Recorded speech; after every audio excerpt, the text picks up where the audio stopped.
Hello guys, so welcome back to our video series of discrete event modeling. So we are going to continue with the unit objectives. So let's try to understand, what we'll be able to do upon completion of this unit. So you will be able to understand and apply the main principles of discrete event simulation. You'll be able to use simulation method to model and analyze real discrete dynamic systems. You'll be able to apply the tools and techniques of simulation in a real-life project that involves multiple scenarios and process improvement. So we are going to have a lab at the end, which simulates, a manufacturing process. So it is called a job shop. So it is a manufacturing process that is going to be simulated in our lab. I think that will be lab 4. So this will happen at the end. Before that, let's try to define the key terms.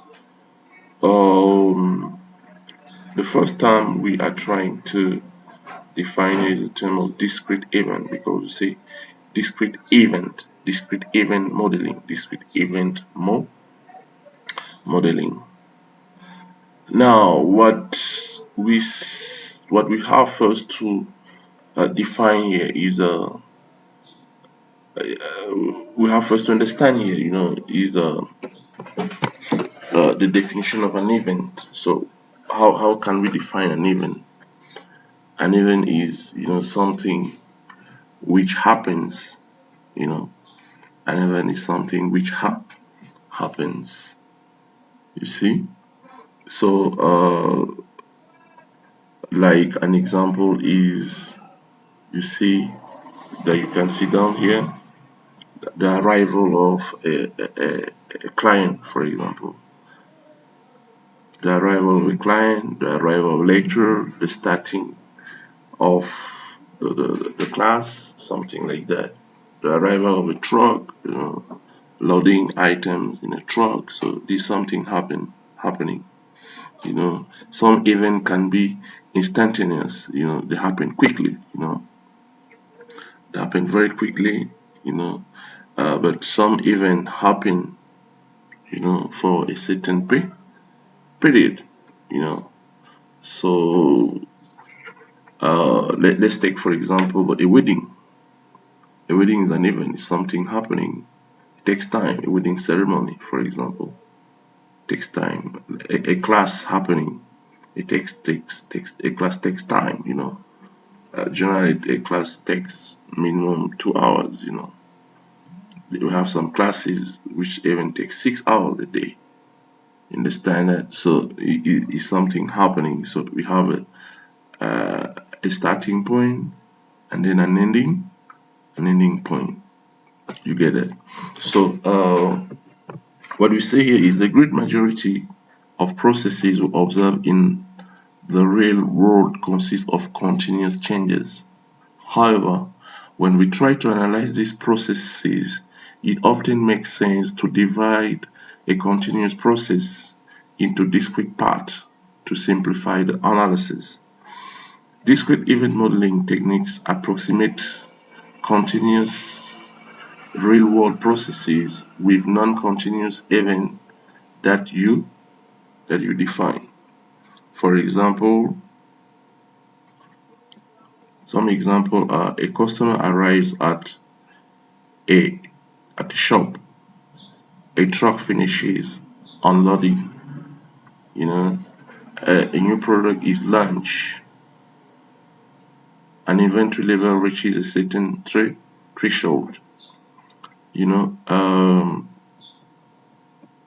These are some events. So event happen continuously. Let's take for example a process of manufacturing a yogurt. It's a process which is continuous.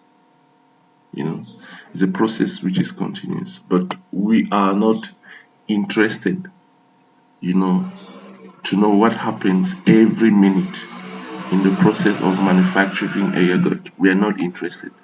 We are just interested to know, you know, we are just interested to know what happens at certain milestones. You know, is why we call what is why we call this event, discrete. Events are continuous. Events are they happen continuously. But we are talking of discrete event because we are not interested, in discrete event modeling. We are not interested to know what happens, at each point of the time. You know, we are just interested to know what happens at discrete time. Something is discrete. We have defined what is discrete, what is event, but we have not defined what is discrete. So a discrete variable, just takes very limited values, very few values. Like an example of discrete variable, we have like the gender. It takes only two values, male or fee or female. These are the two possible values of that variable. You know, Another variable is like the marital status. Can take just a few va- values. See, but we have some other variable which are continuous, which can take many values, like a price. A price. If you are selling product, a price can vary from one product to another and take different values. So in discrete event modeling, if we are modeling a train,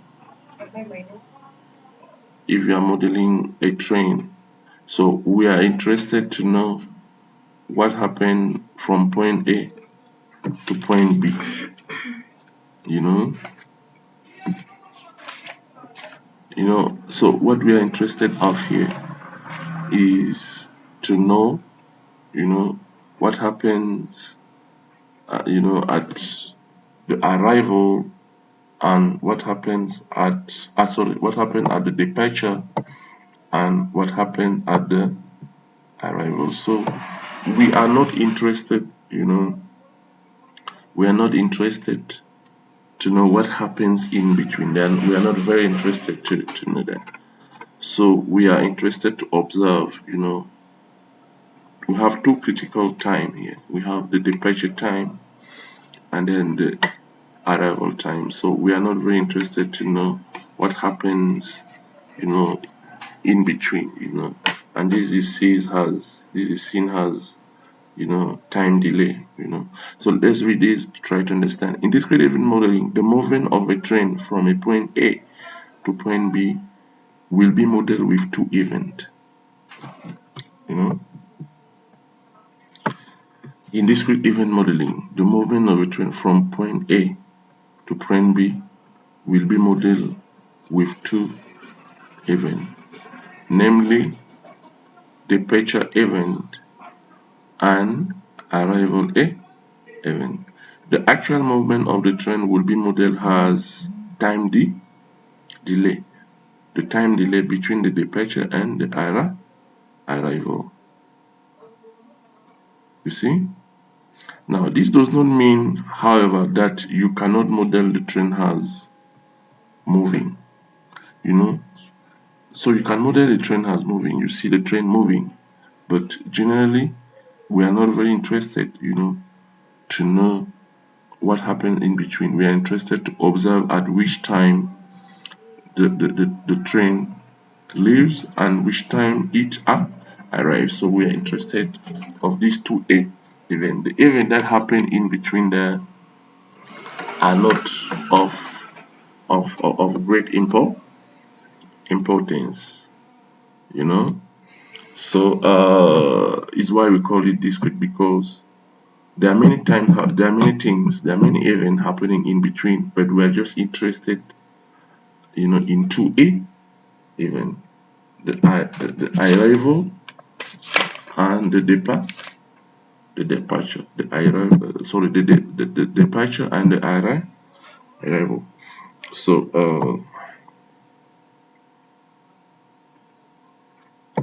now, as we said, we use we said discrete event modeling is process centric. Process centric. So we defined in the previous video what is a process, and we said we model it using a flow chart. You see, we model it using a a flow, a flow chart. So what's a flow? An example of flow charts. We look at the flow chart later. You know. So this one you will read this. Now let's talk again about the notion of agent. We said agents are also called entities. When modeling and simulating, the modeler identified active entities, active entities. The agent, which can be people, companies, project, assets, cities, define the behavior, the main driver, the reaction, the memory states, in a certain environment, and simulates and establishes the connection. So what are we talking about here? We have seen the difference between agent and resources. So we say that even resources are agent, but only that resources are active and an agent are the other agent, are passive. But all of them basically are are, are a are agent, because the you know the act in the simulation. Though some of them don't act, consider that they don't act. We are going to talk about that later.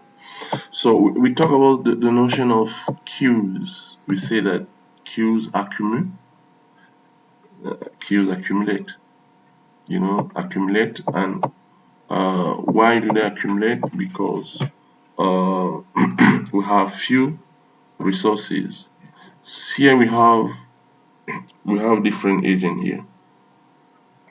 Let's say we have 4 agents, but one of them, the teller, is a resource. The teller is a resource because he serves, these 3, So though all of them are agents, these 3 are going to be considered the true agent. And this one, they don't act, they are passive. So they just wait for, they just react. They are reactive. So the agent which is active is this resource. This one really acting, and this one they react to the action of the teller. You are going to wait. If you go to bank, your money, you have to wait until this one is ready to serve you. So it's why we say agent are reactive. They don't act. They just, because they wait for event to occur before they react. They don't act, but they react.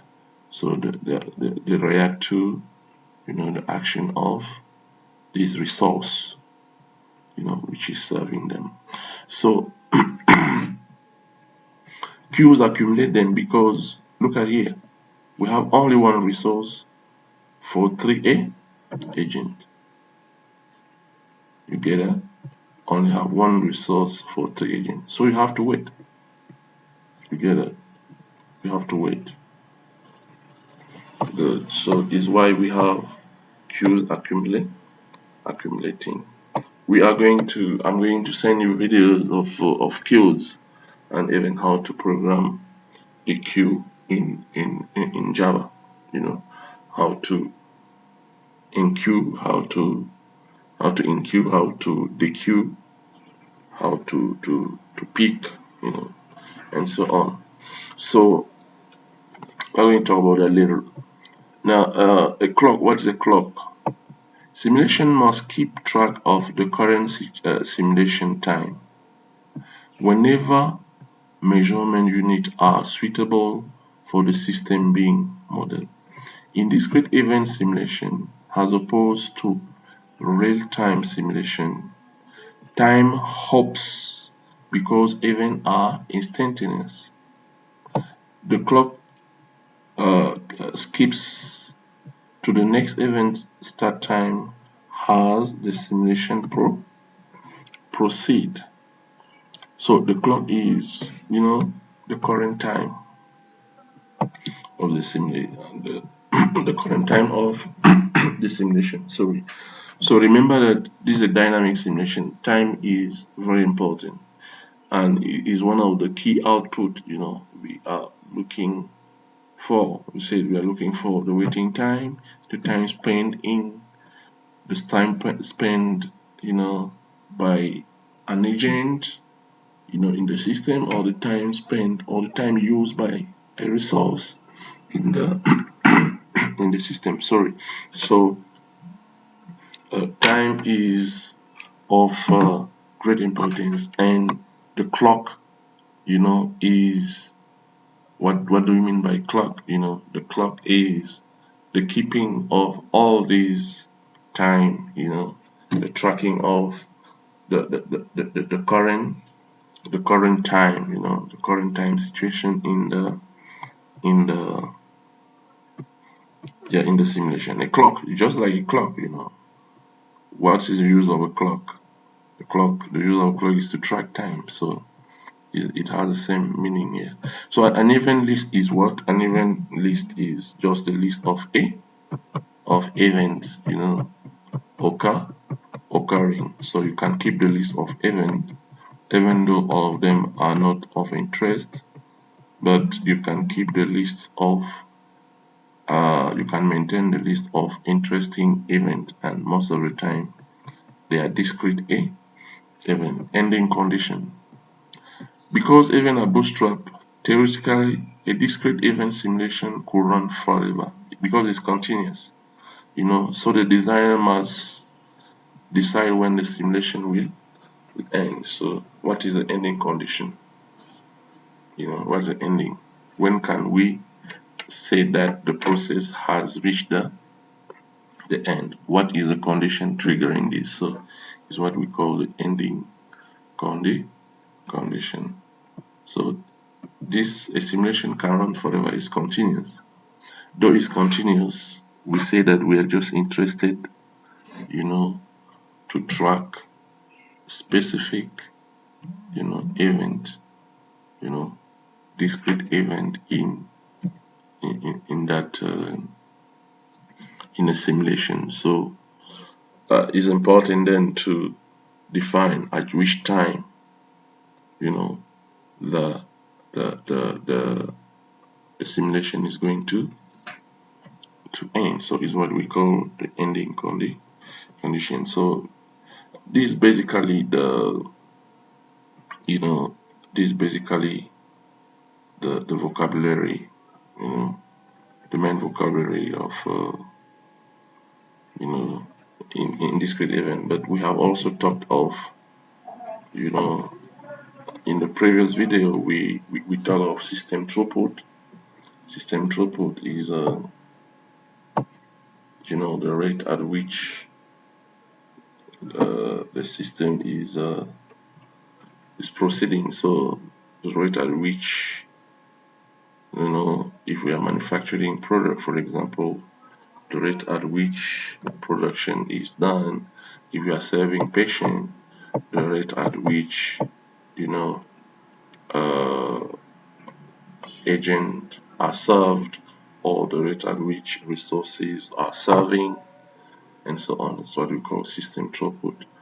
The waiting times, the length of the queue, you know, this can help us to know how to utilize resources, if we have to add more resources, or if we have to reduce the number of resources. So this can be very important for decision making in business, to make sure that we are, using the appropriate number of resources. And bottleneck is, the maximum rate at which the system can operate. When the system has it at its maximum. So we say that the system has reached its bottle its bottleneck. So the system, in other words, the system is exhausted. So basically, it is that. So in the next video, I'm going to look for an example of flow chart, just revision, and then we are going to uh, depict a simulation here that we could, program. So this marks the end of this video. So thank you for watching. I hope you have enjoyed. See you in the next video. Bye bye.